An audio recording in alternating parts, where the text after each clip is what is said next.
bersama Buletin Maslahah. Normalisasi merupakan kesepakatan yang wujud bersamanya solusi bagi menyelesaikan konflik dengan pelbagai cara, misalnya hubungan diplomatik. Ini bukanlah sesuatu yang asing lagi bagi negara-negara Arab.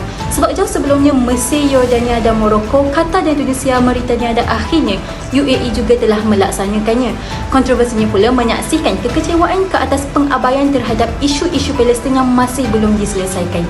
Topik normalisasi ini semestinya menarik apabila instrumen maslahah diketengahkan lebih-lebih lagi perihal kepentingan nasional yang memberi impak besar terhadap kebijakan ke arah politik, ekonomi, keamanan dan lain-lain.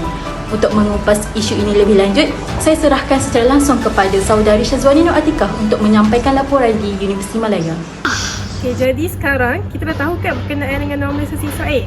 Sekarang ni saya berada dekat Universiti Malaya. Saya nak tanya salah seorang pelajar dekat sini berkenaan dengan faktor normalisasi Israel. Boleh perkenalkan diri? Assalamualaikum, saya Isyatul Madiah daripada Jabatan Fiqh Usul Universiti Malaya.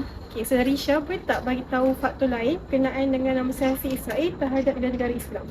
Baiklah, antara faktor yang signifikan bagi saya adalah faktor ekonomi kerana setahu saya UAE telah mengumumkan secara rasminya melaburkan sebanyak $10 bilion kepada sektor-sektor ekonomi utama di Israel.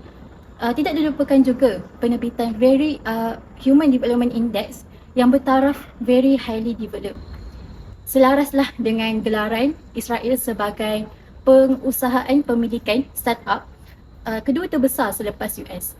Jadinya dengan pencapaian-pencapaian mereka sudah tentu negara tersebut akan memperoleh berbagai-bagai manfaat sekaligus membuka peluang kepada mereka terhadap visi yang strategik dan meningkatkan pertumbuhan sosial. Sekarang ni saya bersama dengan salah seorang pelajar dari Universiti Malaya. Boleh perkenalkan diri? Saya Najwa Ashira daripada Jabatan Fiqh Usul Universiti Malaya. Okey, jadi bolehkah saya tanya mengenai dengan faktor normalisasi? Awak tahu tak?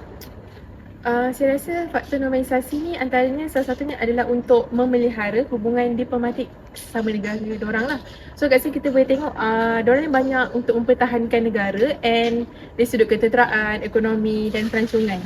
Kita dapat buktikan daripada perjanjian Abraham Accord di mana perjanjian antara 3 buah negara iaitu Israel, UAE dan Amerika Syarikat. Perjanjian ni mau kepada untuk meningkatkan keselamatan, menjamin keselamatan negara diorang. So mesti pelik kan kenapa negara Arab UAE ni dia menjalinkan normalisasi Israel ni.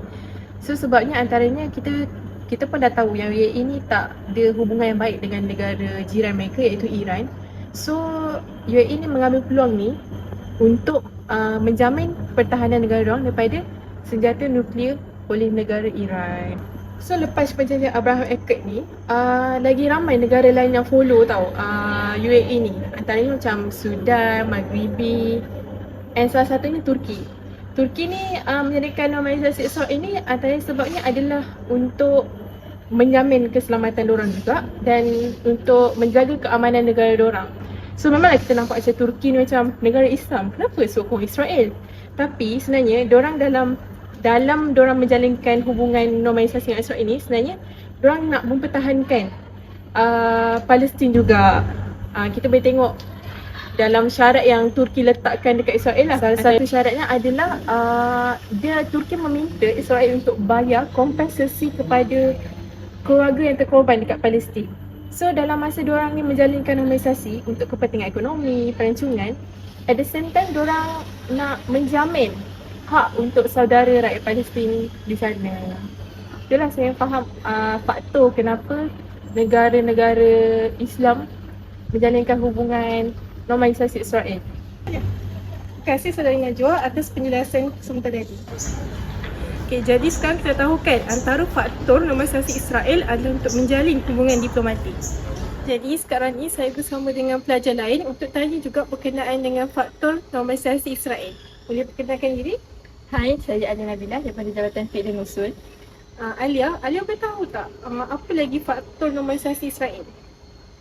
Pada pendapat saya lah, antara faktor lain normalisasi Israel ni dilaksanakan adalah faktor untuk menjaga keamanan. Okay, macam kita tahu, keamanan ni penting lah bagi sesebuah negara kan, untuk jadikan apa-apa je untuk pembangunan diorang. So antara contoh saya bawa kat sini, UAE.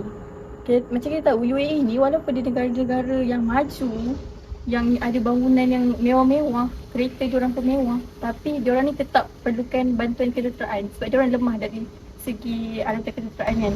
So apa yang diorang buat untuk kukuhkan diorang punya kejuruteraan diorang kat sana adalah dengan adakan normalisasi Israel.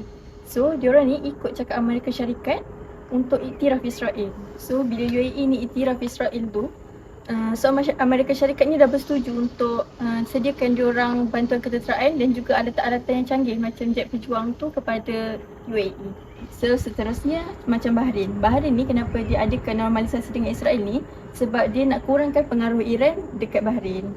So mereka ni kenapa diorang bersetuju untuk jalankan normalisasi ni?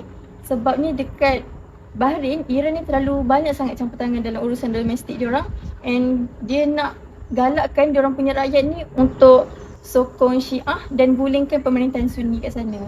So diorang berpendapat bila diorang bergabung dengan dalam normalisasi Israel ni, so diorang juga bergabung dengan negara-negara anti-Iran.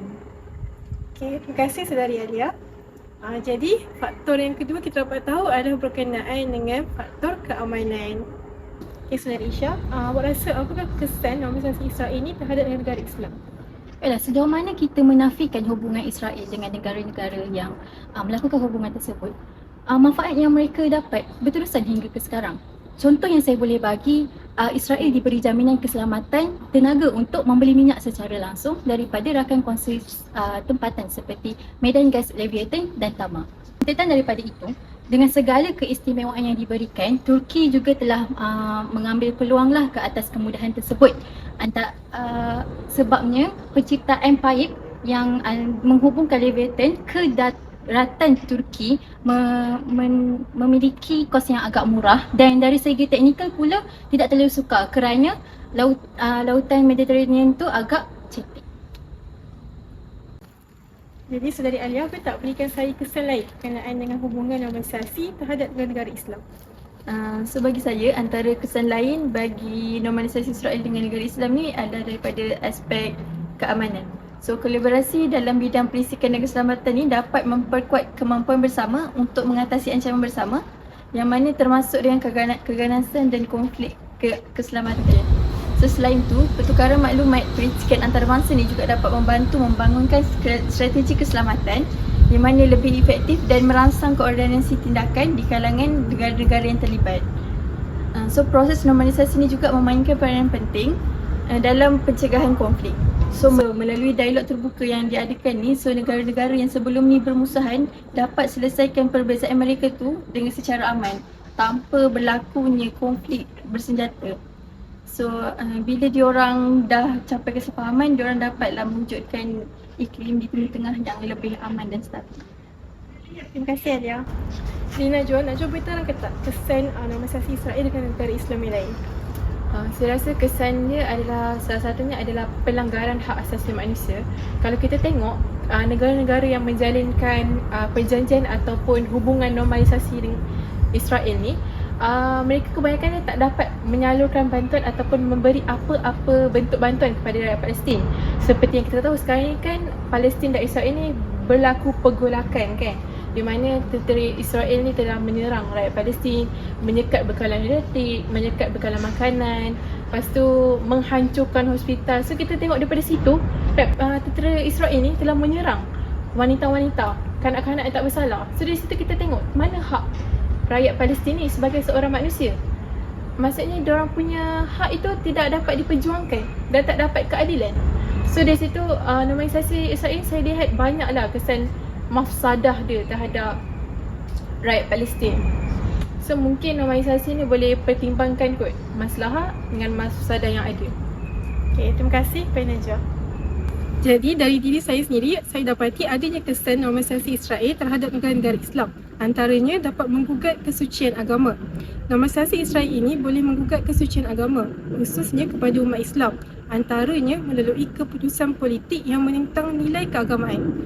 Pada 13 Ogos yang lalu, UAE dan juga Israel telah pun mencapai persetujuan hubungan diplomatik dan telah menjalankan perjanjian dua hala, antaranya meliputi sektor pelancongan, sektor penerbangan, pelaburan dan juga pembukaan kedutaan. Presiden Ulama Antarabangsa di Doha ni, dia telah mengkritik situasi tersebut kerana ia menganggap dua negara ini menormalkan hubungan dengan Israel.